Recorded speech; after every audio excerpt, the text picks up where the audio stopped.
کہ یہ سورہ مائدہ کی ایک آیت میں نے نکالی ہوئی، اور یہ میں اس کا ترجمہ پڑھ دوں اپنے ناظرین کے لیے کہ ان پر آدم کے 2 بیٹوں کی پیش گوئی، یعنی جو اللہ تعالیٰ نے آدم علیہ السلام کے 2 بیٹوں کی پیش گوئی کی، ان کا نام نہیں آیا، حابیل اور قابیل نام نہیں آیا۔ پیش گوئی کا لفظ نہیں، پیش گوئی نہیں، یہ وہ تو اس نے تشریح اوپر لکھی تو میں اس کا پہلے پڑھ گیا تھا، یعنی جو حابیل اور قابیل کا نام نہیں آیا، ٹھیک ہے نا، کہیں پہ 2 بیٹوں کا ان کا بتایا گیا۔ اب سوال یہ ہے، کیونکہ جب آپ نے یہ کہہ دیا نا کہ کافی پتہ نہیں ہزاروں سینکڑوں لاکھوں اللہ تعالیٰ نے انسان ایک ساتھ تیار کیے، ایک ساتھ پیدا کیے کن فیکون کہہ کے، تو پھر مجھے ٹھیس پہنچی ہے۔ اس کا مطلب ہے کہ انسیسٹ نہیں ہوا کہیں پہ، کیونکہ جو ایک عام تاثر ہم لوگ لیتے ہیں کہ حابیل نے ایک بہن سے شادی کی، قابیل نے دوسری بہن سے شادی کی، تو یہ غیر اسلامی ہے اس کی، تو کیونکہ اس وقت مخلوق اتنی زیادہ تھی تو انہوں نے دوسروں سے کی۔ پہلی بات تو یہ ہے کہ یہ بات قرآن میں نہیں ہے، البتہ احادیث میں ہے، اور ظاہر بات ہے کہ یہ انسیسٹ کب جا کے حرام قرار دیا گیا، اور جب تک حرام نہیں قرار دیا گیا اس وقت تک اللہ کی طرف سے جائز تھا تو ٹھیک تھا۔ ایسے یہ جان لیجئے کہ جو میں نے کہا تھا کہ ایک پوری سپیشیز تیار کی گئی ہے، اس میں سے ایک پرسن آدم ہے، اس کے بعد نسل آدم کی چلیے، باقی سپیشیز پوری جو ہے ختم ہو گئی، ٹھیک ہے، جیسے ڈینوسارس ختم ہو گئے وہ سپیشیز ختم ہو گئی، ان کی اب نسل میں اب ظاہر بات ہے کہ اس میں بیٹا بیٹی ہو رہے ہیں، اب اس کو آگے کیسے چلنا ہوگا، بالکل صحیح کہہ رہے ہیں تو یہ ایک ایکسیپشن ہے۔ ڈاکٹر صاحب۔ پہلے نبی، پہلے پیغمبر سے ہم پہلے قبلے پہ آ جاتے ہیں، قبلۃ الاول بیت القدس کیسے ہے؟ نہیں، یہ مغالطہ ہے لوگوں کو، اس کو کہہ دیا جاتا ہے صرف اس لیے کہ حضور نے مدینہ تشریف آوری کے بعد 16 مہینے بیت المقدس کی طرف رخ کر کے نماز پڑھی ہے، اس کے بعد تحویل کا حکم آیا، لیکن قبلہ اول ہمیشہ سے کعبہ ہی تھا۔ تو ہم کیوں اس کو کہتے ہیں؟ وہ تو ایک درمیانی طور کے لیے اللہ تعالیٰ کا حکم تھا۔ نہیں، تو اس کا مطلب پوری امت مسلمہ بے وقوفی کی بات کر رہی ہے؟ نہیں، بالکل نہیں کر رہی، سب مانتے ہیں کہ قبلہ اول سب سے ان اول بیت وضع للناس للذی ببکہ تھا، پہلا گھر اللہ کی عبادت کے لیے جو بنایا گیا مکہ میں بنایا گیا، سمجھے آپ، وہ یہ خانہ کعبہ ہے۔ مکہ بکہ ایک سیم ورڈ ہیں یہ، سمجھے آپ، تو اول بیت وضع للناس للذی ببکہ، اور یہ آدم کی جو یہ سورہ آل عمران کی 3 آیت ہے۔ نہیں، تیسری تو خیر نہیں، تیسری نہیں، غلط کہہ رہے ہیں آپ، نہیں، آیت نمبر 96 ہے، سوری 96، مائی مسٹیک، میں نے وہ لکھا تو مجھے پورا یاد نہیں ہے آیت نمبر، لیکن یہ کہ ان اول بیت، اصل میں اس کے بعد ویسے بھی اصل جو تاریخ ہے وہ یہ کہ حضرت آدم نے بنایا تھا، اس کے بعد طوفان کی زد میں آ کر یہ ختم ہو گیا تھا، صرف بنیادیں رہ گئی تھی، پھر حضرت ابراہیم کو اللہ نے وہ بنیادوں کا جو ہے علم دیا، وہاں سے آپ نے اور اسماعیل نے اس کی تعبیر کی ہے، تو یہ وہ ہے کہ اس کے بعد سے وہ گھر اچھا، جو پڑھنے میں آیا وہ یہ ہے کہ صفائی کی ہے، اس کی کلیننگ کی ہے، تعمیر اس کی یعنی چھت کی ہے، دیواریں تو قائم تھی۔ یرفع ابراہیم القواعد من البیت، جبکہ اٹھا رہے تھے ابراہیم اور اسماعیل اس گھر کی دیواریں، اس میں صرف بنیاد رہ گئی تھی اور اس کا اور کوئی نشان نہیں تھا۔ تو اس کا مطلب ہے کہ اگر ہم بیت القدس کو قبلہ اول کہتے ہیں تو ہم غلط کہتے ہیں؟ غلط کہتے ہیں، بیت المقدس جو ہے یا تو یہ ہمارے علماء کیوں نہیں بتاتے لوگوں کو، کیوں ہم جہالت کی طرف ڈالتے ہیں؟ یہ میرے خیال میں تو بتاتے بھی ہیں، کہاں بتایا؟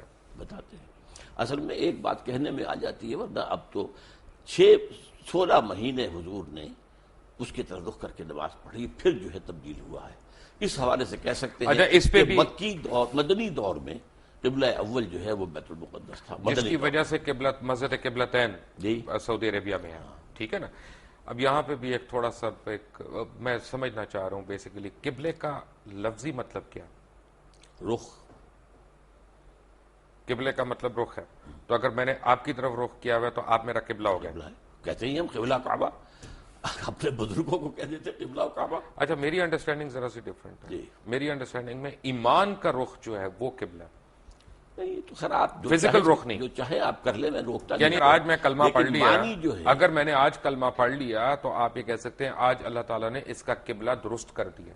یہ محاورے میں آپ استعمال کریں گے، قبلہ یہی ہے کہ جس طرف عبادت میں رخ کرنے کو کہا گیا ہے، وَمَا جَعَلْنَا الْقِبْلَةَ الَّتِي كُنْتَ عَلَيْهَا إِلَّا لِنَعْلَمَ مَن يَتَّبِعُ الرَّسُولَ مِمَّن يَنقَلِبُ عَلَىٰ عَقِبَيْهِ۔ اے محمد صلی اللہ علیہ وسلم ہم نے یہ کچھ عرصے کے لیے جو یہ قبلہ تمہارے لیے مقرر کر دیا تھا یہ اس لیے تاکہ ہم جانچ لیں کہ کون رسول کی پیروی کرتا ہے اور کون اپنی ایڑیوں کے بل مڑ جاتا ہے. کیونکہ عرب کے لوگوں کے لیے جو امیین تھے بنی اسماعیل ان کے لیے تو قبلہ جو ہے یہ بیت المقدس تو وہ جانتے ہی نہیں تھے کس بلا کا نام ہے, وہ تو کعبے کو جانتے تھے.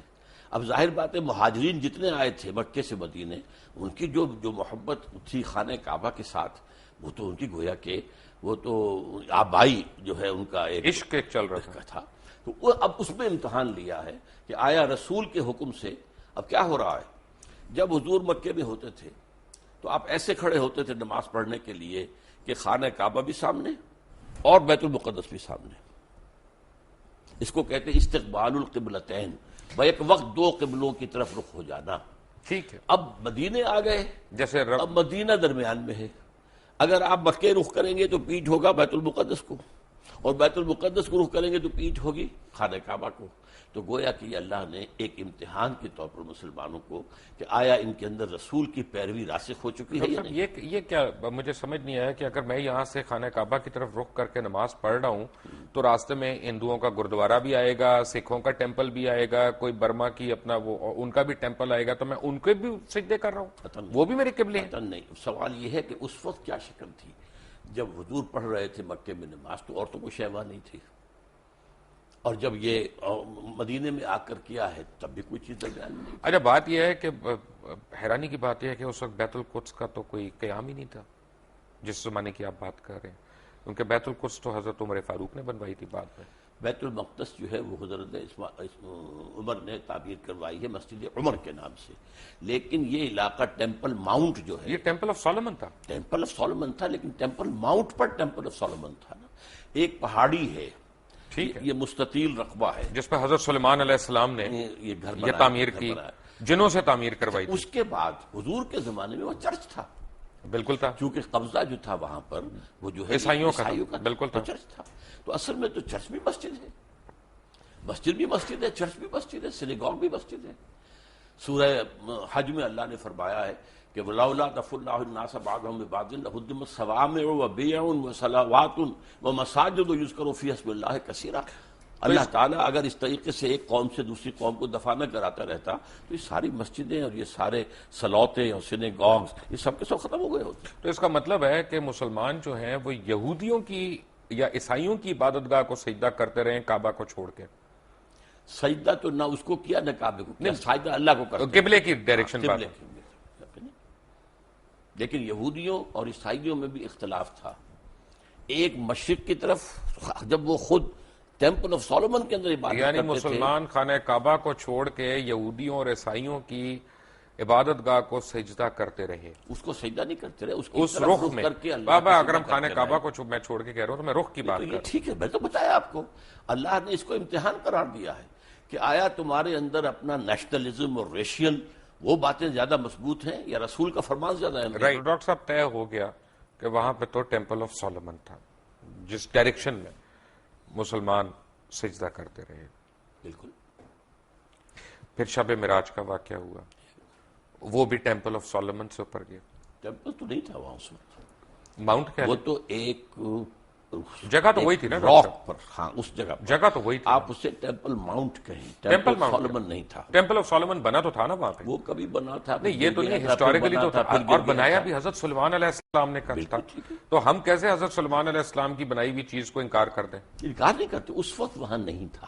وہاں ایک راک ہے جس کے اوپر اب ڈوم بنی ہوئی ہے. تو اس کا مطلب تو یہ ہوا نا کہ ڈاکٹر صاحب پوری دنیا کے مسلمان جو ہے ناجائز طور پہ اس پہ قبضہ کرنا چاہتے ہیں, اس پہ حق جتا رہے ہیں اپنا.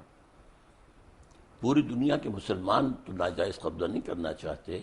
وہاں پر جو قوم 2000 سال سے آباد تھی اس کو ڈسپلیس کس طریقے سے کیا گیا ہے. یہودی تو وہاں سے نکلے ہوئے تھے 2000 سال سے. وٹ کلیم ڈڈ دے ہیو, جس کو قائد اعظم نے کہا کہ انلیجیٹیمیٹ چائلڈ آف دی ویسٹ, اور اقبال نے کہا کہ ہے ارض فلسطین پہ یہودی کا اگر حق, ہسپانیہ پہ حق نہیں کیوں اہل عرب کا. ایسے میں کہتا ہوں ہوتا ہے شب و روز تماشا میرے آگے کہ علماء دین بھی آج علامہ اقبال اور قائد اعظم کو کوٹ کرنے پہ آ گئے, جن کا اس وقت آپس میں بالکل کلیش تھا, سیریس کلیش تھا. بات یہ ہے کہ حق نہیں ہے. آپ مغالطہ ہو رہا ہے. میں علماء دین میں سے نہیں ہوں، دین کا خادم ضرور ہوں، لیکن میں تو اپنی نوجوانی میں مسلم اسٹوڈنٹ فیڈریشن کا بڑا تیز ورکر تھا اور ضلع حصار کی اسٹوڈنٹ فیڈریشن کا جنرل سیکریٹری تھا، اور میرے اوپر پہلا اثر جو ہے وہ علامہ اقبال کا ہے. رائٹ. تو اس کا تو مطلب یہ ہوا نا کہ آپ ان لوگوں کو برا کہہ رہے ہیں کہ جنہوں نے وہاں پہ زمینیں خریدی، وہاں پہ اپنے آپ کو آباد کیا، کیونکہ اگر آپ سچ پوچھنا چاہتے ہیں تو فلسطینیوں نے تو پیسے لے کے زمین بیچی تھی، ان کے پاس رائٹ آف وے ہے اس کا سارا. آپ کس طرح ان کو ڈسپلیسمنٹ کی بات کر رہے ہیں؟ رائٹ آف وے نہیں تھا ان کا، اس لیے کہ جب ہینڈ اوور کیا ہے یروشلم عیسائیوں نے حضرت عمر کو، تو جو انہوں نے ڈکٹیٹ کرائیں گی ٹرمز، ان میں سے ایک یہ تھی کہ آپ یہاں یہودیوں کو آباد نہیں ہونے دیں گے. یہ ایک معاہدہ تھا حضرت عمر کا اور اس وقت کے عیسائیوں کا.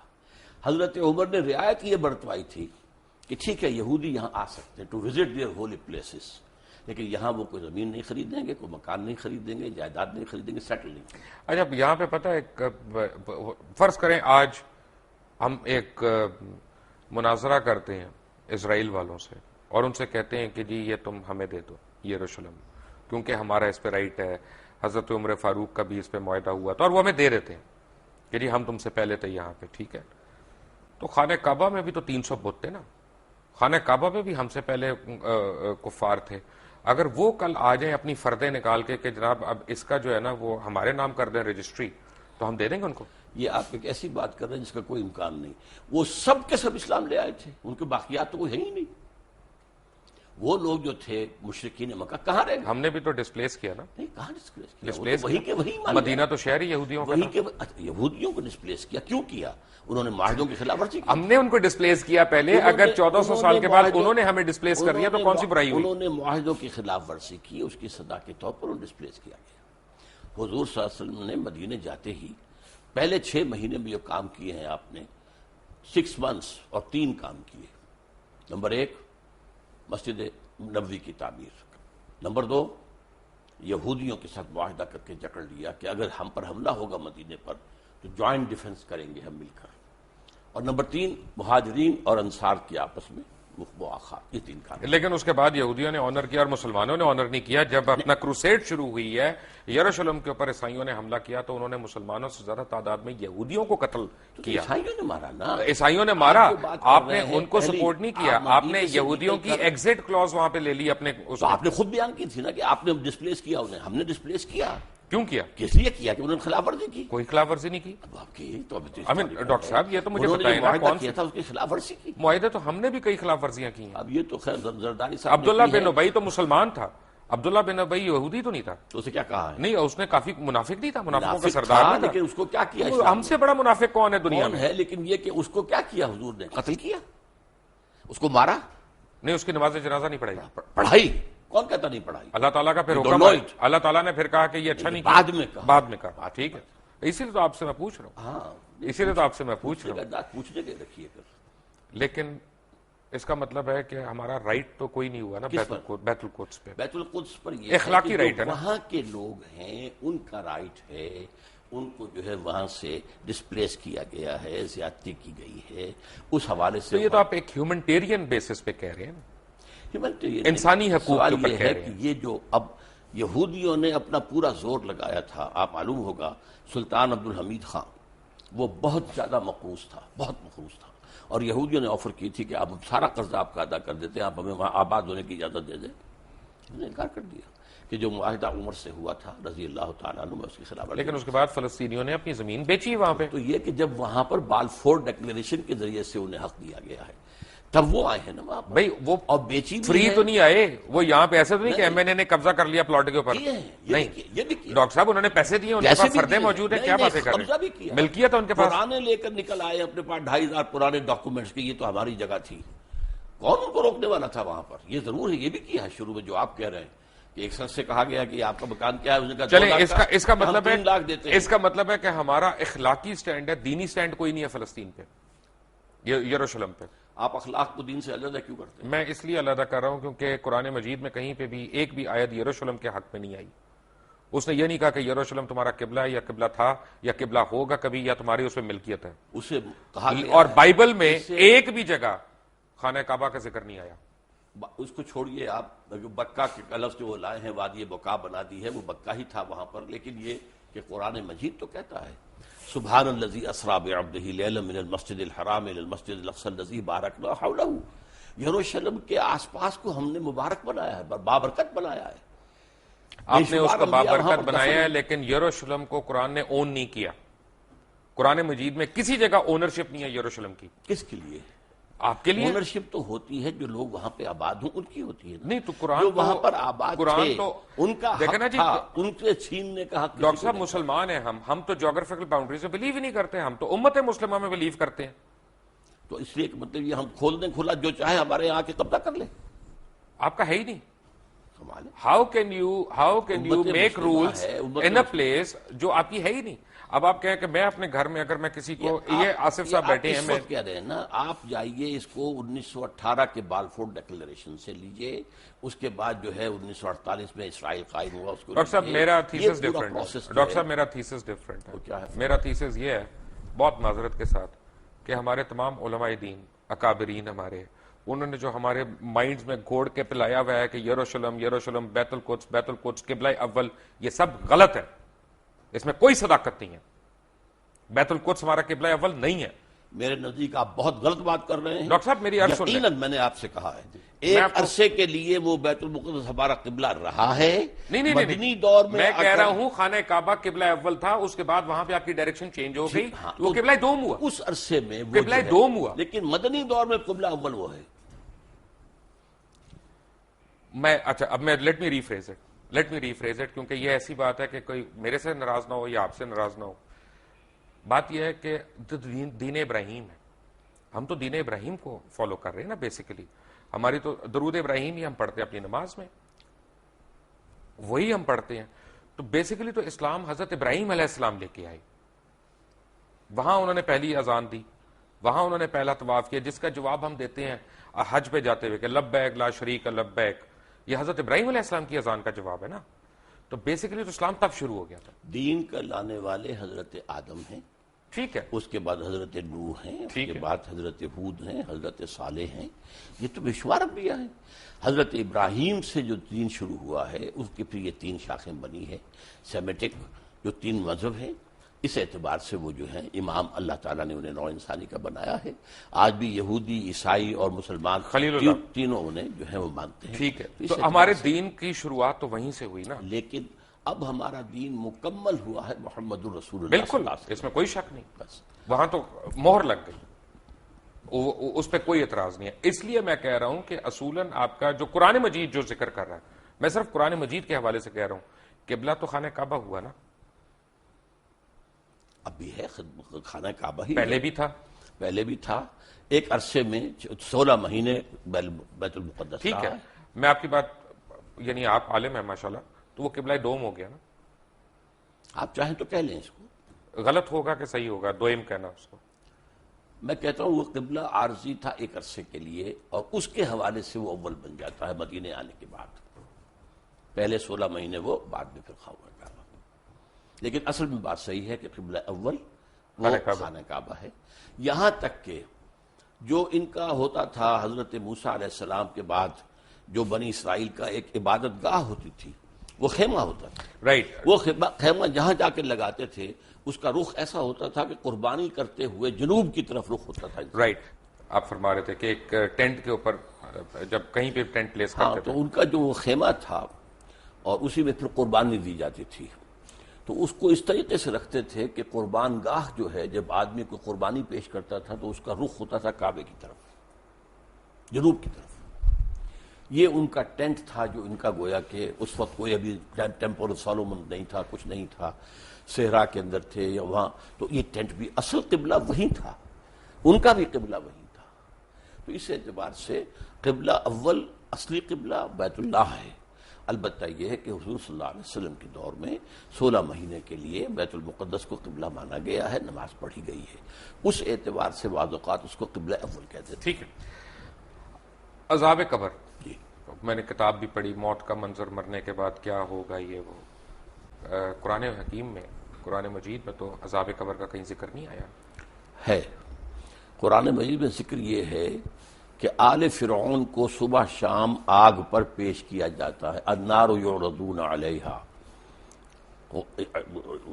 عشیًا، کوئی اس طرح کے الفاظ ہیں، تو پیش کیا جاتا ہے۔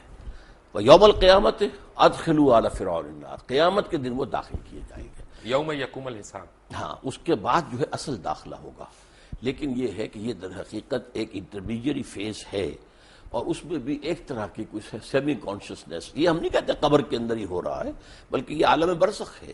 یہاں روح تو سے قبضے میں، عالم دنیا سے نکل کر عالم برزخ میں چلے گئے، روح تو قبضے میں۔ اب ہم نہیں جانتے کہ اس کی کیا شکل رہتی ہے۔ اصل میں عالم برزخ، عالم قیامہ، اس کے بارے میں جو کچھ معین کر کے بتا دیا گیا ہے، آنکھیں بند کر کے اس کو ماننا ہے۔ اس کی ڈیٹیلز میں جانے کے اندر خام خواہ کے جو چیزیں ہیں، غلط باتیں بحث تو میں اس کا مطلب یہ ساری جو کتابیں شتابیں ہیں، موت کا منظر، مرنے کے بعد کیا ہوگا، آدمی پڑھ کے ہی لرز جاتا ہے، یہ صحیح نہیں ہے۔ نہیں، میں کب کہہ رہا ہوں کہ صحیح نہیں ہے، یہ چونکہ احادیث نبویہ کے اندر موجود ہے۔ پہلے آپ نے صرف اصولی بات کی تھی، میں نے کہا تھا کہ اس کے اندر ہے، تو قرآن مجید میں یہ بھی ہے کہ یضاعف لہ العذاب یوم القیامہ، قیامت کے دن عذاب دگنا کیا جائے گا۔ یضاعف لہ العذاب یوم القیامہ سورہ الفرقان کے اندر ہے۔ اس کا مطلب ہے کہ قیامت سے پہلے بھی عذاب کی کیفیت ہے۔ اس کو میں اس طرح بیان کیا کرتا ہوں کہ آپ اگر دیکھیں کسی شخص نے امتحان دیا ہے اور اب اسے معلوم ہے کہ میں جو کچھ کر کے آیا ہوں، تو رزلٹ ڈکلیئر نہیں ہو رہا، پہلے جان سوکھ رہی ہوتی ہے اس کی کہ جو بھی نتیجہ نکلنا مجھے تو معلوم ہے۔ اسی لیے کہا گیا قرآن مجید میں وجوہ یومئذ ناظرۃ الی ربہا ناظرہ ووجوہ یومئذ باسرۃ تظن ان یفعل بہا فاقرہ، بہت سے چہرے اس دن جو ہے تر و تازہ ہوں گے، اپنے رب کی رحمت کے امیدوار ہوں گے، بہت سے چہرے سوکھے ہوئے ہوں گے، انہیں اندیشہ ہوگا کہ اب ان کے ساتھ کمر توڑ دینے والا سلوک۔ لیکن یہ بھی ہوگا کہ کوئی کسی کو پہچانے گا نہیں، کوئی رشتہ کسی کو نہیں پہچانے گا، نہیں، کہا کس نے کہا ہے؟ پہچانیں گے لیکن کوئی کسی کی مدد کو نہیں آئے، اون نہیں کرے گا۔ کوئی مدد کے لیے نہیں، بلکہ یہ کہ سب کو اپنی پڑی ہوگی، نفسی نفسی۔ تو بیسیکلی تو قرآن مجید میں قیامت کے دن کا حساب ہے، تو قبر کے اوپر ہماری قیاس رہی ہیں کہ کیا کیا ہو سکتا ہے۔ اس کے بارے میں بتانا، یہ عالم برزخ، آپ لفظ قبر کہیں، اب ایک شخص ہے سمندر میں ڈوب کر وجہ بڑا، قبر تو نہیں ہے۔ میں لیٹ می ریفریز، کیونکہ میرے پاس الفاظ کم ہے اصل میں۔ عالم برزخ میں تو آپ کی روح قید ہے، جی، آپ کی روح جو ہے وہ عالم برزخ میں قید ہے، لیکن آپ کا جسم جو ہے وہ تو قبر کے اندر ہے۔ ہم نہیں کہہ سکتے عالم برزخ میں انسان ہے، اور وہ کس کیفیت میں وہ ہم نہیں جانتے۔ ویسے یہ کہ یہ معاملہ جو ہے، مرے تو یہ ہے کہ کفار جو ہیں وہ بھی زندہ ہیں، ان پر بھی جو ہے جیسے کہ حضور نے کھڑے ہو کر جس یعنی گڑھے کے اندر دفن کیا تھا کفار کے جو مرے ہوئے لوگ تھے، ان سے خطاب کیا، تو اس حوالے سے یہ ہے کہ وہ بھی ہیں، لیکن ان کے لیے کچھ اور ہے عالم برزخ، اہل ایمان کے لیے کچھ اور ہے۔ اچھا، یہ کمنگ بیک، میں اس کے پارٹ 2 میں آ رہا ہوں کہ ہم بنی اسماعیل کا بھی ذکر نہیں ہے کہیں پہ قرآن میں، بنی اسرائیل کا ہے، بارہا ہے۔ آل یعقوب کی جب ہم بات کرتے ہیں تو اس میں بنی اسماعیل کو الگ تو نہیں کیا ہوا۔ آل یعقوب میں تو ہے ہی نہیں نا، بنی اسماعیل نہیں ہے، آل یعقوب میں تو نہیں ہے نا، حضرت ابراہیم علیہ بیٹے السلام، اسماعیل ان سے اسحاق، ہے، اور اسحاق دوسرے بیٹے ہیں، جی، اور اسماعیل ان سے جو ہے وہ جو ہے یعقوب ہیں، اور یعقوب کے 12 بیٹے ہیں، وہ بنی اسرائیل بنے تو ہیں۔ بنی اسماعیل کا تو ذکر نہیں ہے۔ بنی اسماعیل نہیں ہے، لیکن یہ کہ اسماعیل کا ذکر تو بار بار قرآن میں آیا، بار بار آیا۔ نہیں، اسماعیل کا نہیں، میں بنی اسماعیل کی بات کر رہا ہوں، جیسا بنی اصل اسرائیل کا بنی ذکر ہے۔ اسماعیل کو پھر قرآن مجید نے ایک نام اور دیا ہے، امیین۔ امیین، امیین، ٹھیک ہے۔ تو جب ہم یہ درود شریف پڑھتے ہیں کہ کما بارکت علی ابراہیم وعلی آل ابراہیم انک حمید مجید، bless us like you've blessed Abraham and the children of Abraham، یہ children of Abraham کون ہے؟ یہ انبیاء ہے نا آخر۔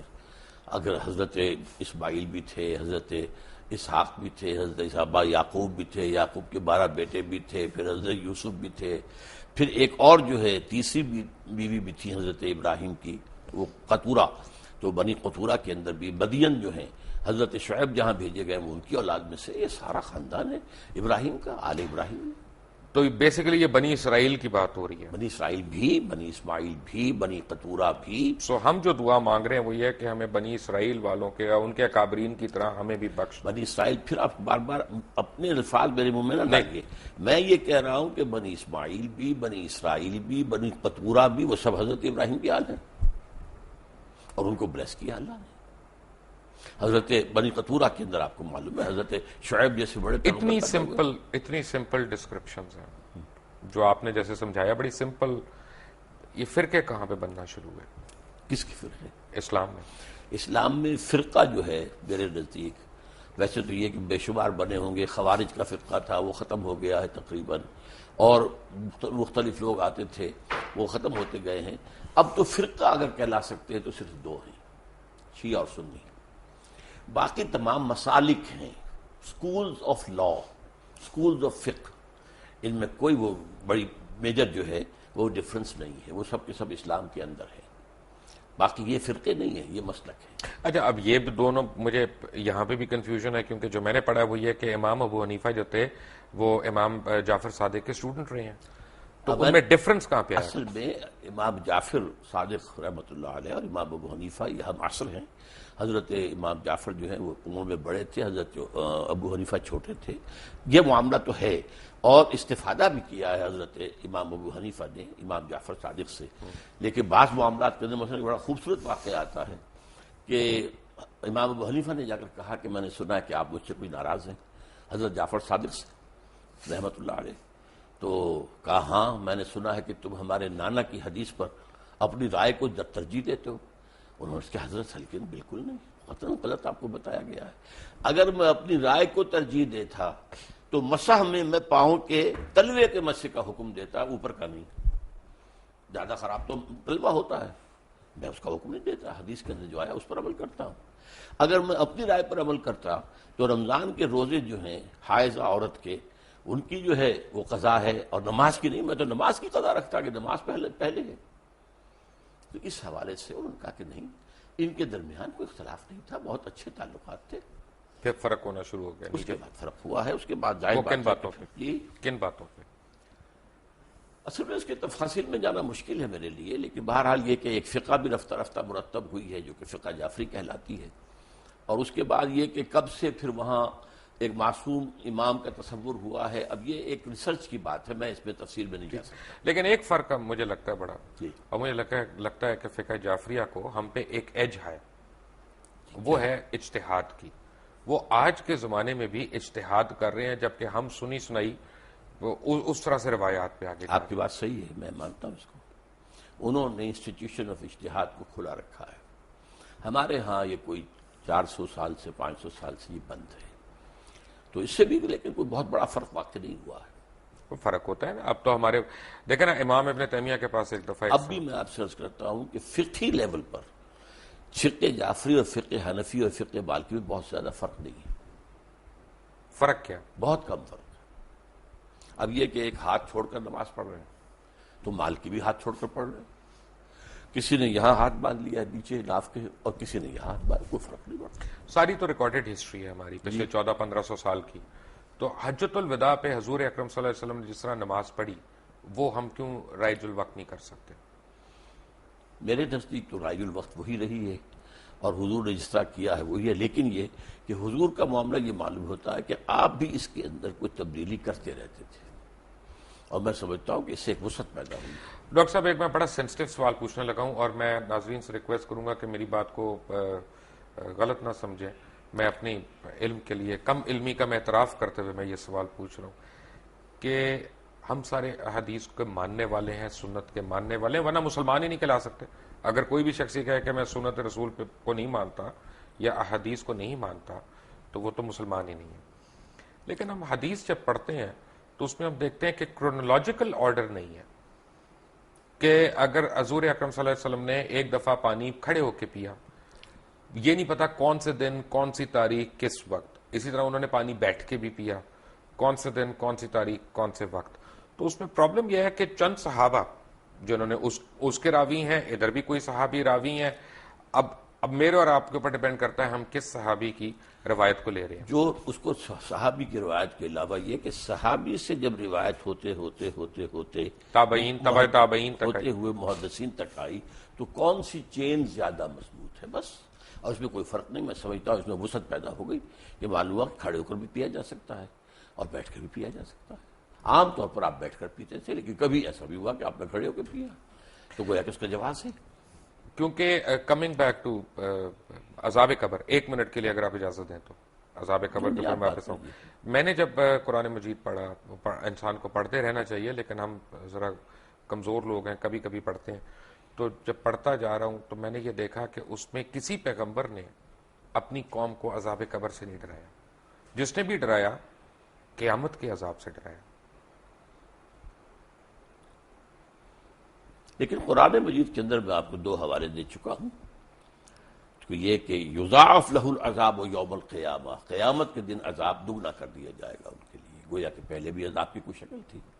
اور یہ کہ آل فرعون جو ہے صبح شام آگ پر پیش کیے جاتے ہیں، دکھا دی جاتی کہ یہ ہے تمہاری آخری منزل. لیکن قیامت کے دن پھر ان کو کہا جائے گا یوم القیامت ادخلوا آل فرعون النار. ٹھیک ہے، جب ہم پیغمبر اسلام کو ہم فالو کرتے ہیں ان لیٹر اینڈ ان اسپرٹ، اصل میں قرآن مجید میں دوسرے پیغمبروں کی بہت زیادہ تفصیلی تعلیمات آئی نہیں ہے. اصل میں جو ہے معاملہ ان کا توحید، رسالت، آخرت، اس کے اوپر زور تھا. اس سے پہلے تو بلکہ حضرت ابراہیم علیہ السلام سے پہلے تو کوئی معین یعنی وہ بھی نہیں تھی جس کو ہم شریعت کہتے ہیں، بلکہ ہم کہتے ہیں کچھ چیزیں فطرت کی ہیں جو حضرت ابراہیم سے ثابت ہیں. یہ سچ ہے کہ حضرت ابراہیم کو جب اللہ تعالیٰ نے حکم دیا کہ یہاں پہ اذان دو تو وہ ہنس پڑے. انہوں نے کہا کون آئے گا یہاں پہ؟ تو پھر اللہ تعالیٰ نے کہا نہیں، یہ میرا وعدہ ہے کہ قیامت تک لوگ تمہاری اذان کا جواب دیں گے. اور میرے علم میں یہ نہیں ہے کہ حضرت ابراہیم ہنس پڑے، میرے علم میں نہیں ہے، پتہ نہیں آپ نے کہاں پڑھا ہے. میں نے اسی طرح کی جو کتابیں ہوتی ہیں موت کا منظر وغیرہ، جی اپنا ہمارے تو ملک میں یہ بہت زیادہ دستیاب ہے نا، اور آپ جیسے علماء ان کو کھل کے بدعت بھی نہیں کہہ رہے. کوئی حرج بھی نہیں ہے، کوئی اس کے اندر کفر بھی نہیں آ جاتا. میں نے صرف آپ کو بتایا کہ میں نے نہیں کیا. بدعت تو یہیں سے شروع ہوتی ہے نا سر، وہی ابتدائی عمل ہے نا بدعت کا. اس میں کوئی شریعت کا حکم تو نہیں نکل رہا ہے نا، ایک واقعہ ہے، تاریخی ہے یا نہیں ہے، اس پر گفتگو ہو سکتی. ٹھیک ہے. اچھا، جب ہم پیغمبر اللہ تعالیٰ کے پیغمبروں کو فالو کرتے ہیں یا پیغمبر اسلام کو ہم فالو کرتے ہیں تو خلیتاً کرتے ہیں کہ کیریکٹر وائز کرتے ہیں؟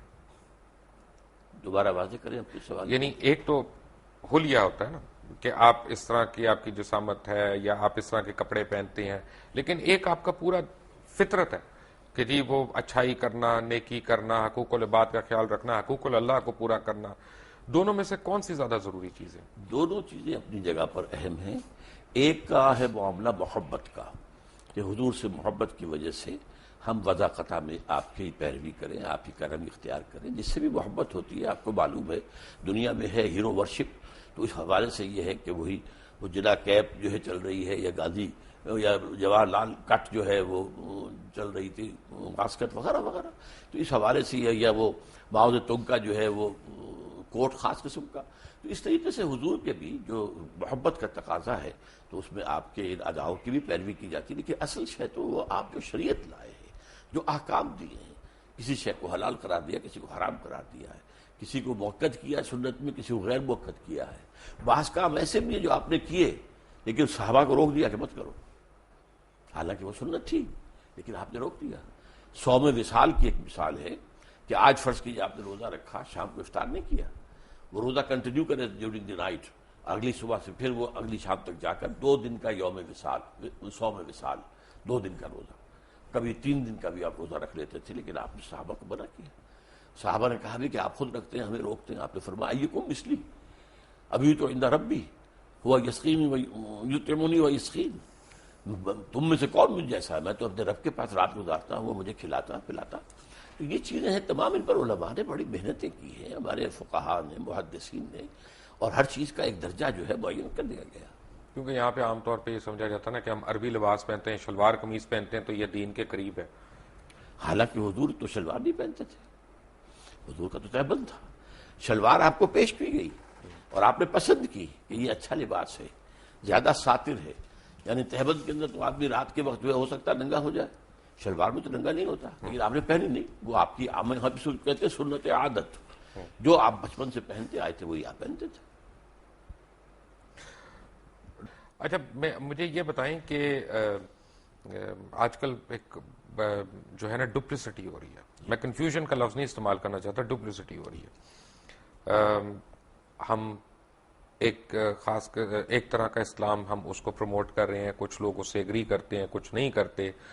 لیکن ہو یہ رہا ہے کہ اوور آل اسلام کا ایک جو تصور پوری یعنی میں کہوں گا کہ ویسٹ کے اوپر آ رہا ہے وہ کوئی فرینڈلی تصور نہیں ہے.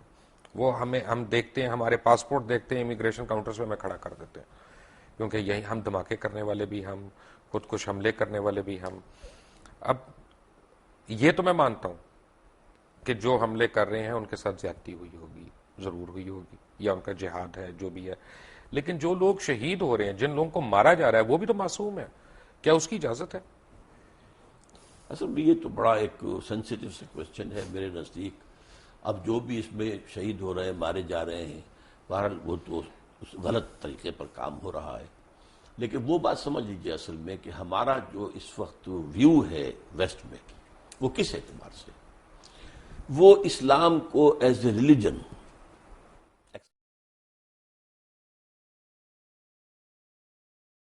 سوشو اکنامک سسٹم کے طور پر ماننے کو تیار نہیں ہے. اور انہیں خطرہ یہ نظر آ رہا ہے کہ دنیا میں مسلمانوں کے اندر ایک دبی ہوئی چنگاری ہے. وہ جو علامہ اقبال نے ابلیس کی مجلس شورا میں جو ابلیس سے کہلوایا تھا کہ نہ مجھے اشتراکیت سے کوئی ڈر ہے اور نہ جمہوریت سے ہے، اگر کوئی خطر مجھ کو تو اس امت سے ہے، اس کی خاکستر میں ہے اب تک شرار آرزو. ان میں ایک آرزو ہے کہ ہمارا ایک نظام تھا، ایک پولیٹیکل سوشو اکنامک سسٹم تھا، ہمارا اپنا جو کرمنل لا تھا، ہمارا سول لا تھا، ہمارے فیملی لاز تھے، ہمارے جو ہے لا آف ایویڈنس تھا، یہ سارے قوانین تھے ہمارے، چلے تھے، 1000 برس تک چلتے رہے. تو اب ہم دوبارہ جو ہے اس کو دنیا میں نافذ یہ چیز وہ ہے جو ویسٹ کو گوارا نہیں ہے. چنانچہ جیسے ہی پچھلی صدی کے اواخر میں یو ایس ایس آر ختم ہوا اور اس کے بعد نیٹو کو اثر نو آرگنائز کرنا شروع کیا گیا اور اس کی توسیع کی کوشش ہوئی، تو پوچھا گیا تھا نیٹو چیف سے کہ اب کس کے لیے؟ وہ آپ کا دشمن تو مر گیا، مرا پڑا، آپ کے قدموں میں پڑا، آپ سے بھیک مانگ رہا ہے، امداد مانگ رہا ہے. انہوں نے کہا تھا اب ہمیں خطرہ اسلامک فنڈامنٹلزم سے ہے. یہ ہے اصل جو خطرے کی بات ہے کہ جو انہیں ہے. اسی کو کرش کرنے کے لیے آپ اندازہ کیجیے جتنی بڑی جو ہے کولیشن بنی ہے افغانستان کے لیے، عراق کے لیے کیوں نہیں بن سکی؟ کیونکہ عراق میں کوئی اسلامی ایشو نہیں تھا، مذہبی ایشو نہیں تھا، وہاں تیل کا معاملہ تھا یا جو بھی تھا. میرے نزدیک وہ پہلا قدم تھا گریٹر اسرائیل کی طرف، اس لیے کہ جب صدام کی حکومت ختم ہوئی ہے اور اس کے مجسمے گرے ہیں تو شیرون نے کہہ دیا تھا پہلے دن ان قریب عراق پر ہمارا قبضہ ہوگا. It was the first step towards the establishment of Greater Israel. یہاں ایران، یہاں افغانستان میں تو ایسی باتیں نہیں تھی. گریٹر اسرائیل کے تو تھریٹ ہم بھی ہیں، ہم کیونکہ نیوکلیئر پاور ہیں. گریٹر اسرائیل کے تھریٹ ہم نہیں ہے، we are not included in that. وہ جو بھی ہے ہمارے نیوکلیئر پاور کے خلاف جو بھی کریں، لیکن گریٹر اسرائیل جو ہے عراق ہے، شام ہے، سیریا ہے، لبنان ہے، اور حجاز کا بھی شمالی علاقہ ہے، مدینہ اور خیبر وغیرہ جہاں یہودی آباد تھے، اور ترکی کا بھی جنوبی علاقہ ہے، اور مصر کا جو بہترین علاقہ زرخیز ڈیلٹا کا، وہ سارا اس میں ہے. ویسے کافی میں یہودیوں کو جانتا ہوں جو نیو یارک وغیرہ میں رہتے ہیں، وہ بڑے خلاف ہیں اسرائیلیوں کے، کیونکہ ان کی کتابوں میں لکھا ہے کہ اسرائیل جب یہاں پہ بنے گا تو وہ آخرت کے قریب ہوگا. ہاں، لیکن یہ کہ ان کے ہاں یہ تحریک زائنزم جو ہے یہ اصل میں بنیادی طور پر سارے یہودیوں کی نہیں ہے، بلکہ یہ سیکولر ٹائپ آف جیوز کی ہے.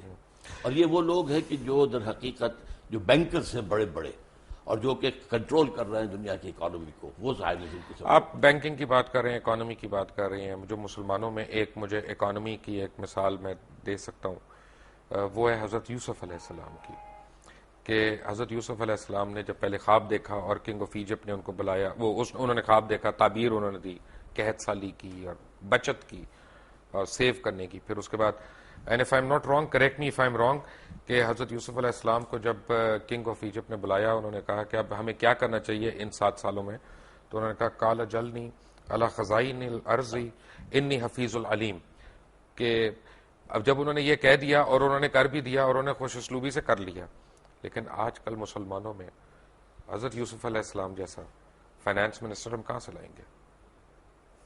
اصل میں تو مسلمان جو کہ بحثیت مجموعی کئی 100 سال کا ایک سلائیڈ ہے جو نیچے جا رہے ہیں، علمی طور پر جا رہے ہیں، سائنس کے علوم کے اعتبار سے جا رہے ہیں، ٹیکنالوجی کے اعتبار سے جا رہے ہیں.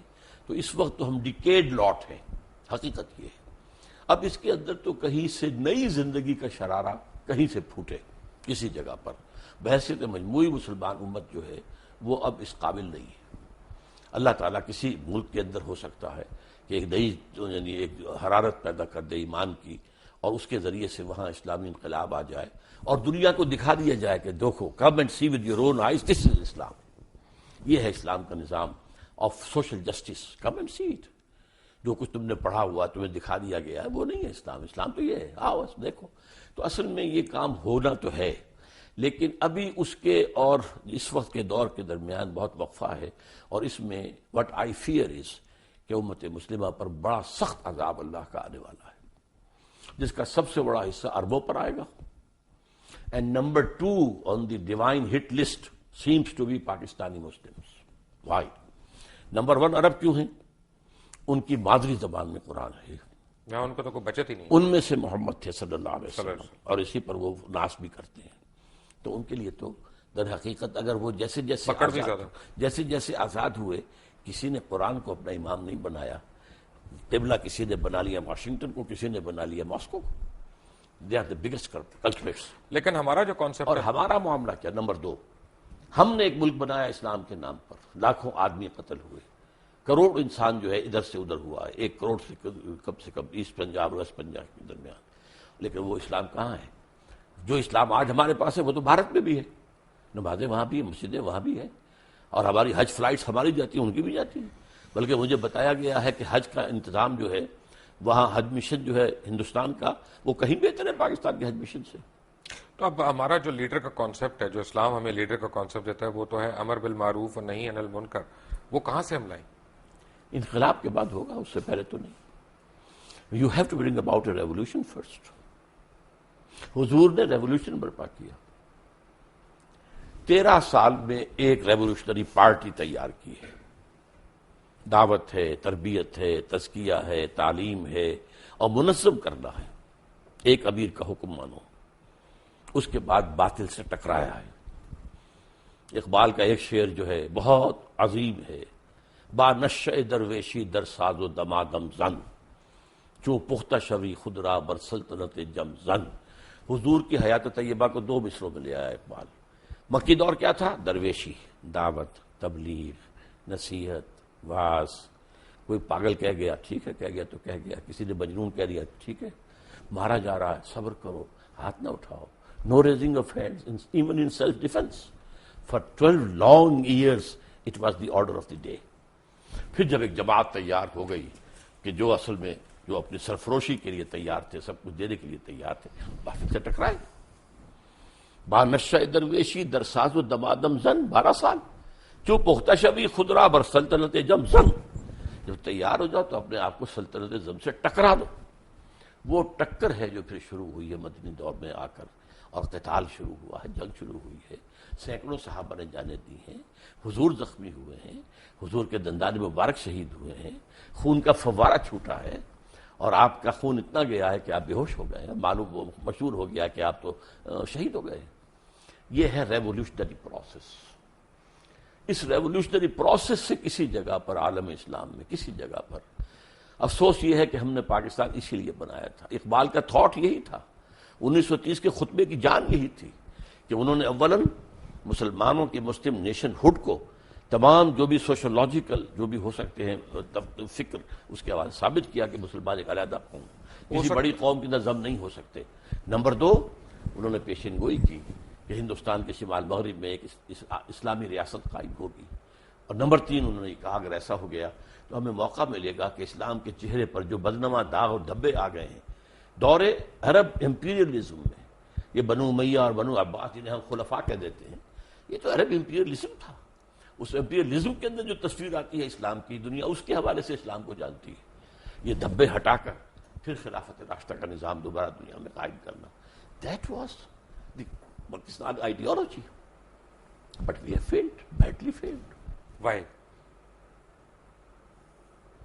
لمبی داستان ہے, بہت بات. میں سمجھتا ہوں کہ ان میں اصل میں ایک تو جو مسلم لیگ کی تحریک کے اندر کچھ انہیرنٹ ویکنیسز تھیں وہ سامنے آئی. مسلم لیگ کی تحریک ایک تحریک تھی, موومنٹ جو آندھی کی طرح آتی ہے اور بگولے کی طرح نکل جاتی ہے. تحریک جو ہے اس کے ساتھ جب تک کہ کوئی مضبوط جماعتی ڈھانچہ نہ ہو, کارڈرز, معین کارڈرز کے ساتھ ایک مضبوط جماعت, وہ آگے نہیں چل سکتی. یہی فرق تھا مسلم لیگ میں اور کانگریس میں. کانگریس ایک مضبوط جماعت تھی, اس کے کارڈرز تھے, اس کا نظم تھا. مسلم لیگ کا نہیں تھا معاملہ, وہ تو ایک تحریک تھی. اور در حقیقت ایک چونکہ ایمرجنسی کی حالت پیدا ہو چکی تھی کہ مسلمانوں نے ہند کا کیا جو ہے مستقبل ہوگا, تو اس حوالے سے پاکستان بنتے ہی مسلم لیگ تو ختم ہو گئی, جسٹ میلٹڈ اوے. اور اس کے بعد کیا ہوا؟ چونکہ مسلم لیگ کی زیادہ قیادت مائنورٹی پروونسز سے آئی ہوئی تھی، ظاہر بات ہے کہ یہاں کے سنز آف دی سوائل تو وہ نہیں تھے، اب مرنا بھی تھا، ایک ایک کر کے مر گئے، اور ظاہر سے پھر یہاں پر تو سارا معاملہ جو آیا ہے پھر وڈیروں کے ہاتھ میں آ گیا، بیوروکریسی کے ہاتھ میں آ گیا، اور اس میں ایک بہت بڑی غلطی مولانا مودودی سے ہوئی، وہی جس کا پہلے ذکر ہو چکا ہے۔ وہ پاکستان موومنٹ سے علیحدہ رہے، انہوں نے ساتھ نہیں دیا، انہوں نے کہا کہ ہم ایک اصولی اسلامی تحریک جو ہے وہ برپا کر رہے ہیں، لیکن پاکستان میں آ کر ان سے غلطی ہوئی، انہوں نے الیکشن میں حصہ لے کر اور ایک پولیٹیکل پارٹی بنا دیا، اور نتیجہ کیا ہوا؟ اب گویا کہ اسلام ایک پولیٹیکل ایشو بن گیا۔ اس سے پہلے مولانا مودودی مطالبہ لے کر کھڑے ہوئے تھے اسلامی دستور کا، اس وقت تک چونکہ جماعت پولیٹیکل پارٹی نہیں تھی تو تمام حلقے جتنے تھے مذہبی انہوں نے ان کا ساتھ دیا۔ ایک غلطی یہ تھی کیا؟ کانسٹیٹیوشن 1973 کا جو پروگرام شروع ہونے سے پہلے میں آپ سے ذکر کر رہا تھا، جس میں آپ نے مجھ سے پیج پوچھا تھا، میں نے پیج 129 آپ کو کوٹ کیا تھا۔ جب ہم بریک سے آئیں گے تو ہم اس کے اوپر بات کریں گے کہ اسلام ممانعت کرتا ہے بڑی سختی سے فرقہ بندی کی، ہمارا آئین جو ہے فرقوں کو ریکگنائز کر رہا ہے، اور چاہے وہ انفرادی طور پہ کر رہا ہے چاہے وہ اجتماعی طور پہ کر رہا ہے۔ ڈاکٹر صاحب میں نے آپ کو کانسٹیٹیوشن دکھایا، اس میں پریمبل میں ایک چیز لکھی ہوئی ہے کہ wherein the principles of democracy, freedom, equality, tolerance and social justice as enunciated by Islam shall be fully observed۔ اور دوسرا آگے پیج 129 پہ اسلامک پروویژنس کے اوپر لکھا ہے کہ in the application of this clause to the law of any Muslim sect, the expression Quran and Sunnah shall mean the Quran and Sunnah as interpreted by the sect۔ تو پہلی بات تو یعنی دو سوال، ورڈ پرسنل لا وہ اب کہاں گیا؟ Personal law of any Muslim اس کو سیکٹ۔ کہیے۔ پہلا تو یہ ہے کہ ڈیموکریسی اور اسلام جی ان کا مجھے تو تضاد لگتا ہے۔ مجھے نہیں لگتا، میں بتاتا ہوں آپ۔ بسم اللہ۔ Democracy as such is kufr and shirk. It is based on the principle of popular sovereignty. اسلام میں sovereignty belongs to God. اللہ بالکل سروری زیبا فقط اس ذات بے ہمتا کو ہے، حکمراں ہے ایک وہی باقی بتانے آسری۔ اچھا، اس کا نتیجہ کیا ہے؟ اللہ کی کتاب اور اس کے رسول کی سنت، اس کی پابندی کرنی پڑے گی۔ اس کے اندر امرہم شورا بینہم، جہاں اللہ اور اس کے رسول کا کوئی حکم نہیں ہے وہاں بھی مشورے سے معاملہ طے کر لو۔ کوئی اتھارٹیرینزم، کوئی ڈکٹیٹرشپ نو، کوئی ڈائنیسٹی نو، امرہم شورا بین، دس از جمہوریت، اسلامی جمہوریت۔ You can say it's a controlled democracy, limited democracy. Limited by the injunctions of the Quran and the Sunnah, not by any person or any dynasty or any monarch, no whatsoever, by injunctions of the Quran and Sunnah. میں اس کی مثال دیا کرتا ہوں، بہت سادہ سی ہے، 2 minute میں ذرا لے لیجئے کہ اگر آپ کے پاس ایک گھوڑا ہے، آپ چاہتے ہیں کہ وہ بھاگے بھی نہ لیکن یہ کہ جڑ بھی نہ جائے اس کے ہاتھ پاؤں، تو آپ نے 200 گز کی رسی سے باندھ دیا ایک کھونٹے کے ساتھ۔ اب ایک سرکل وجود میں آ جائے گا 200 یارڈز جو ہے ریڈیس کا، اس میں گھوڑا آزاد ہے، مشرق جائے، مغرب جائے، شمال جائے، جنوب جائے، 150 گز جائے، 200 گز سے ایک گز نہ ادھر نہ ادھر نہ ادھر نہ ادھر۔ This is Islam. Injunctions of the Quran and Sunnah, that is the circle, you can't cross it. لا تعتدوا حدود اللہ، تلک حدود اللہ فلا تعتدوها، تلک حدود اللہ فلا تقربوها۔ یہ حدود اللہ ہیں، اللہ اور اس کے رسول کی سنت، اور اس کو آپ نے البتہ اس کے اندر، اب اس کے اندر فرض کیجئے کہ ایک گھر کے اندر آپ ایک پارٹی جو ہے وہ دینا چاہتے ہیں لوگوں کو، آپ اس کے اندر بھائی ڈرنک کیا دی جائے، ایک چیز ختم ہو جائے گی، شراب نہیں دی جائے گی، وہ حرام ہے، وہ دائرے سے باہر نکل گئی۔ اب 7 اپ دیں، روح افزا دیں، کیا دیں، وہ آپس میں مشورے سے طے کر لیں۔ دائرے کے اندر جو کچھ ہے مباح ہے، اس مباح میں آپ اپنے مشورے سے by counting votes you can decide. So this is Islamic democracy. ٹھیک ہے، الحمدللہ۔ اپنا مجھے اس میں کوئی اعتراض نہیں ہے، یعنی ان سینس کہ خدا نخواستہ ہو بھی نہیں سکتا، لیکن میرا مطلب ہے کہ میرے حساب سے تو ڈیموکریسی اور جو موجودہ ڈیموکریسی ہے جو اس کا تضاد ہے، ہیومن ساورنٹی، کیونکہ اگر میرے لیے حضور صلی اللہ علیہ وسلم کی ذات ایک طرف، ان کا حکم ایک طرف، پوری کائنات ایک طرف، بالکل میں تو اس طرف جاؤں گا۔ اللہ کا حکم اور رسول کا حکم، بالکل تو نہیں، رسول کا حکم وہی ہوگا جو اللہ کا حکم ہے، رسول نے بھی تو وہی کہنا ہے جو اللہ نے کہا۔ کیٹیگریز 2 ہیں، ایک اللہ کا حکم ہے جو قرآن میں آیا ہے، ایک حدیث ہے جو حضور کا حکم ہے۔ چلیں نیکسٹ پلیز۔ ڈاکٹر صاحب لاسٹ میں جس چیز پہ آپ سے میں تفصیل چاہتا ہوں، آپ نے پہلے کہا کہ ذرا سینسٹیو معاملہ ہے، لیکن سورہ بقرہ میں اللہ تعالیٰ نے فرمایا کہ وَإِذْ قَالَ لَا تُفْسِدُوا فِي الْأَرْضِ، اور پھر آگے آیا کہ قَالُوا إِنَّمَا نَحْنُ مُصْلِحُونَ وَهُمُ الْمُفْسِدُونَ وَإِنَّهُمْ كَانُوا عَذَابٌ أَلِيمًا، کہ تم میں سے ایسے لوگ ہوں گے جو دنیا میں فساد کریں گے، اور جب ان کو روکا جائے گا تو کہیں گے کہ ہم تو اصلاح کرنے والوں میں سے ہیں، لیکن وہی فسادی لوگ ہیں اور ان کے لیے آخرت میں دردناک عذاب ہے۔ تو اللہ تعالیٰ یہ کن کے متعلق کہتا ہے؟ ہاں ذرا اس کے لیے جہاں سے ہماری ایک بات ختم ہوئی تھی نا، حضور نے انقلاب برپا کرنے میں پہلے 12 سال مکے میں جو جہاد باللسان کہہ لیں، جہاد بالقرآن کہہ لیں، جو بھی کہیں، جہاد نفس کے ساتھ کیا، جماعت تیار کر لی، اس کے بعد آپ نے باطل سے ٹکر شروع کی۔ اب دیکھیے ہر کسی انقلابی تحریک کے ساتھ آنے والے سب لوگ ایک طرح کے نہیں ہوتے، کچھ لوگ وہ ہوتے ہیں ہر چہ باد آباد، ماں کشتی درا بنداختیم، اب جو ہو سو ہو، یہ کشتی اگر چلے گی تو ہم بھی جئیں گے ورنہ ڈوبنے کو تیار ہیں، جو قربانی چاہیے حاضر ہیں۔ کچھ لوگ جو ہیں کسی چیز کی بیوٹی جو ہے اٹریکٹ تو کر لیتی ہے، بات ٹھیک ہے یہ، لیکن اس کے لیے قربانی دینا، جان اور مال کا خطرہ لینا، اس پہ ذرا وہ پھر پیچھے ہٹنے شروع ہوتے ہیں۔ یہ طبقہ پیدا ہوا ہے مدینے کے اندر، مکے میں نہیں تھا، لیکن قرآن مجید کے پہلے 2 رکوعوں میں سے پہلے رکوع میں جو اہل ایمان مکے میں تیار ہو چکے تھے ان کا نقشہ ہے، اور جو مکے میں لوگ کفر پر اڑ چکے تھے ان کا ذکر ہے۔ پھر اب یہ تیسری کیٹیگری آئی ہے، یہ کہتے تو ہیں کہ ہم اللہ پر اور یوم آخر پر ایمان رکھتے ہیں، حقیقی ایمان ان میں نہیں ہے۔ ان کا معاملہ یہ ہوا تھا جب حضور نے، میں نے آپ سے کہا 6 مہینے آپ نے لیے 3 کام کیے، کنسٹرکشن آف دی ماسک، اور بھائی چارہ مہاجرین اور انصار میں، اور یہودیوں کو جکڑ لیا ایک معاہدے میں، میثاق مدینہ۔ اس کے بعد آپ نے ایڈوانس شروع کر دیا، مکے کی طرح چھوٹے چھوٹے دستے بھیجنے شروع کر دیے، پرووکیشن کر رہے ہیں آپ۔ تو ان لوگوں کا یہ کیا کر رہے ہیں، یہ قریش کے ساتھ بڑھواؤ گے، ہمیں مرواؤ گے، کیا کرو گے؟ اب انہوں نے حضور کے خلاف بات شروع کی۔ اب یہاں ایک پارٹی ڈسپلن تھا، حضور اللہ کے نبی بھی تھے، رسول بھی تھے صلی اللہ علیہ وسلم، اور مسلمانوں کے امیر بھی تھے، سپہ سالار بھی تھے۔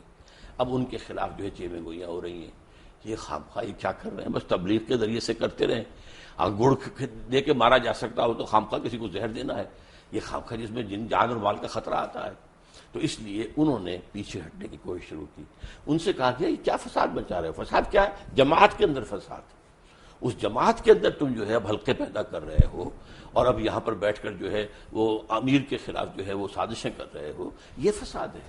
ان کا نہیں، ہم تو در حقیقت اصلاح کرنے والے ہیں، ہم کہتے ہیں کہ تم کیوں قریش سے ٹکرا رہے ہو، فساد تو تم پیدا کر رہے ہو، ہم تو نہیں کر رہے۔ لیکن انہوں نے کہا کہ اصل میں مفسد یہی ہے، اس لیے کہ وہ تو اس بڑے فساد کو ختم کرنے کے لیے جہاد کرنا پڑے گا اب، شرک کے خاتمے کے لیے اور اللہ کی حکومت قائم کرنے کے لیے۔ اس لیے کہ اللہ تعالیٰ نے 3 مرتبہ حضور کے لیے فرمایا ہے قرآن میں، هو الذی ارسل رسولہ بالہدی ودین الحق لیظہرہ علی الدین کلہ، کسی اور نبی کے لیے یہ الفاظ نہیں آئے، بھیجا ہی اس لیے تاکہ اس دین حق کو نافذ کرے اور غالب کرے، لہذا آپ کو تو یہ کام کرنا ہی کرنا تھا۔ تو اس وجہ سے انہوں نے جب کہا گیا، ان سے کہا گیا آمنوا کما آمن الناس، میں دیکھو دوسرے لوگوں کو دیکھو وہ ایمان لائے، یہ دیکھو ابو بکر ہیں، عمر ہیں، فلاں ہیں، طلحہ ہیں، زبیر ہیں، علی ہیں، حمزہ ہیں، ہاں تم بھی ایسے ایمان۔ ان کا یہ تو بیوقوف لوگ ہیں، انہیں اپنے مفاد کی فکر ہی نہیں، نہ یہ دائیں دیکھتے نہ بائیں دیکھتے، جسے ہم کہیں گے فینیٹکس، یہ تو فینیٹکس ہیں، پاگل ہیں، انہیں اپنے مفادات کی اور اپنی مصلحتوں کا فکر، ہم تو ایسے بیوقوف نہیں ہیں۔ یہ ہے سارا پس منظر اس کا، کہ یہ منافقین تھے، اور منافقین میں بھی ایک خاص بات نوٹ کریں گے کہ وہاں ایمفیسس کیا ہے، وَمِنَ النَّاسِ مَن يَقُولُ آمَنَّا بِاللَّهِ وَالْيَوْمِ الْآخِرِ، رسول کا ذکر نہیں ہے۔ اصل مسئلہ کیا تھا، رسول کی اطاعت ان کو بڑی شاق تھی، اور بلکہ وہ یہ بھی کہتے تھے کہ ابھی قرآن میں تو حکم آئی نہیں، اور انہوں نے پہلے شروع کر دی چھیڑ چھاڑ۔ پھر سورہ محمد نازل ہوئی ہے، اور اس میں یہ ہے کہ پورا قتال کا حکم آ گیا ہے، اب وہ لاجواب ہو گئے۔ لیکن یہ ہے کہ وہ بہرحال اپنے جس کو آپ کہتے ہیں ڈریگنگ دی فیٹ، کہ وہ اب اس معاملے میں آگے نکلنے کو آنے کو تیار نہیں تھے، پیچھے ہٹنے شروع ہو گئے۔ یہ وہ طبقہ تھا۔ جب تک کہ آپ حضور کی سیرت کو ایک ڈائنامک اور انقلابی انداز میں نہیں سمجھیں گے، آپ کی سمجھ میں نہیں آئے گا۔ ایک چلتے چلتے میں ایک آپ کو میں سوال پوچھوں گا، حالانکہ میں نے کہا تھا لاسٹ کویسچن، کہ آپ یہ نہیں سمجھتے کہ ہم مسلمانوں کا ایک المیہ یہ ہے کہ ہمیں اپنے دین کا ہی نہیں پتہ، نہ ہم پتہ کرتے ہیں، بس سینہ بسینہ جو کہاوتیں ہماری چلی آ رہی ہوتی ہیں ان پہ ہمارا پورا ایمان بیسڈ ہے، خود ہم تحقیق نہیں کرتے، خود قرآن مجید کو پڑھتے نہیں، تفاسیر کو نہیں کھولتے، اور یہ کمی ہے بڑی ہم سے سیریس۔ آپ کی اس بات سے 100% اتفاق ہے، میں نے اپنی زندگی کے 50 برس اسی کام میں لگائے کہ قرآن پڑھوں اور پڑھاؤں، سیکھوں اور سکھاؤں، سمجھوں اور سمجھاؤں. خاص طور پر ایجوکیٹڈ لوگ، ڈاکٹرز ہیں، MBBS ہیں، PhDs ہیں، انجینئرس ہیں، جو شعور رکھتے ہیں. کم سے کم 100 ایسے نوجوان تیار کر چکا ہوں، ہائیلی کوالیفائڈ، جو میری ہی طرح درس قرآن اب دے رہے ہیں، اور میں نے اپنی زندگی اس کام میں لگائی. لیکن پھر یہ کہ میں نے اس کے بعد اب صرف ایک علمی بات نہیں ہے، یہ ایک اکیڈمک چیز نہیں ہے، بلکہ قرآن کی دعوت اور اس دین کو قائم کرنے کے لیے جماعت قائم کی ہے تنظیم اسلامی کے نام سے، بیعت کی بنیاد پر قائم کی ہے، جو آج کی دنیا میں بہت ہی لوگوں کے لیے حیرت انگیز بات ہے. آپ کے پرنانا نے بیعت کی تھی مولانا ابوالکلام آزاد کے ہاتھ پر، بیعت کی بنیاد پر حزب اللہ بنی 1913 میں. لیکن اس کے بعد تو معاملہ غلط. مولانا مودودی نے جماعت بنائی، بیعت کا معاملہ نہیں کیا. ہم نے بنائی ہے بیعت کی بنیاد پر ہے، اور بیعت بھی ایک حدیث صحیح، بایعنا رسول اللہ صلی اللہ علیہ وسلم علی السمع والطاعۃ فی العسر والیسر والمنشط والمکرہ وعلی اثرۃ علینا وعلی الا ننازع الامر اہلہ وعلی ان نقول بالحق عندما كنا لا نخاف فی اللہ لومۃ لائم.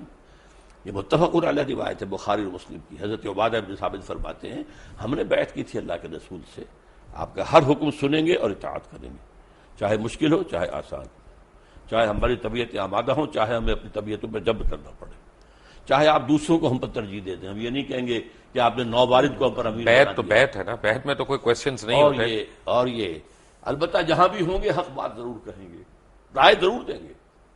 اور اس وجہ سے خامخواہی بات پہ لوگ ہنسی پڑیں گے کہ دیکھو یہ کیا کہہ رہا. نہیں، لا نخاف فی اللہ لومۃ لائم، بات اپنی حق کہہ دینی ہے لیکن فیصلہ امیر کا ہوگا. یہ بیعت ہے جس پر کہ ہم نے تنظیم اسلامی قائم کی ہے. ڈاکٹر صاحب آپ کا بہت بہت شکریہ، آپ آئے اور آپ نے مختلف سوالوں کے جوابات دیے، اور میں آپ کا بالخصوص اس وجہ سے شکر گزار ہوں کیونکہ ہمارے بڑے اچھے نامور علماء جو ہیں سیاست کے اوپر بات کرنا پریفر کرتے ہیں، مذہب کے اوپر بات کرنا پریفر نہیں کرتے. اور جب ہم مذہب کے اوپر بات کرتے ہیں تو ہماری اپنی جستجو ہوتی ہے، ہمارا جو شوق علم ہے وہ جو ہے ہمیں کیا کہتے ہیں سختی سے مائل کر رہا ہوتا ہے کہ نہیں یہ پوچھنا ہے یہ پوچھنا ہے. خدا نہ خواستہ اس کا مقصد گستاخی نہیں ہوتا، کہیں ایسا نہ آپ سمجھیے گا. میں چلتے چلتے اپنے ناظرین کو ایک بات کہوں کہ جیسے میں نے سورہ غاشیہ کی ایک آیت کی میں ایک انٹرپریٹیشن ڈاکٹر صاحب کو دے رہا تھا، تو ایک حدیث نبوی ہے، میں اس کی اکثر لوگوں کو بات بتاتا ہوں اپنے دوستوں کو کہ علم حاصل کرنے کے لیے چین بھی جانا پڑے تو جاؤ، علم کی جستجو اس کے لیے اگر چین بھی جانا پڑے تو جاؤ. تو the way I look at it وہ یہ ہے کہ حضور انور صلی اللہ علیہ وسلم تو اس وقت مکے میں تھے یا مدینے میں اس وقت تشریف رکھتے تھے جب یہ حدیث آئی. تو چائنا کیوں جائیں جبکہ ساری دنیا ساری کائنات کا علم جو ہے وہ عرب کے اندر ہے؟ تو چائنا کیوں جائیں؟ بات یہ کہ ایک تشبیہ تھی کہ آپ چائنا جا رہے ہیں، پہلے آپ ایک ریگستان کراس کر رہے ہیں، اس کے بعد آپ ایک سمندر کراس کر رہے ہیں، اس کے بعد ایک ماؤنٹ ایوریسٹ آپ کراس کر رہے ہیں. تو دنیا میں 3 سب سے بڑے آبسٹیکلز ہیں، اگر وہ آگے پیچھے کھڑے ہیں تب بھی ہوں سائڈ بائی سائڈ تب بھی آپ علم کے حصول کے لیے جائیں. تھوڑی سی غلطی ہے، سمندر بیچ میں کوئی نہیں آتا تھا. جی سمندر بیچ میں کوئی عربین سی ہے نا، عربین سی نہیں. آپ اگر عرب سے چلیں گے تو سارا خشکی کا راستہ ہے. ایک تو آپ کا میپ ہر جگہ کے پڑے ہوئے ہیں. ڈاکٹر صاحب کے میپ سے چلیں گے جی، ہم انشاءاللہ اپنے میپ سے نہیں جا سکتے، آپ کے پیچھے پیچھے چلیں گے. ڈاکٹر اسرار احمد آج ہمارے درمیان تھے. Until tomorrow.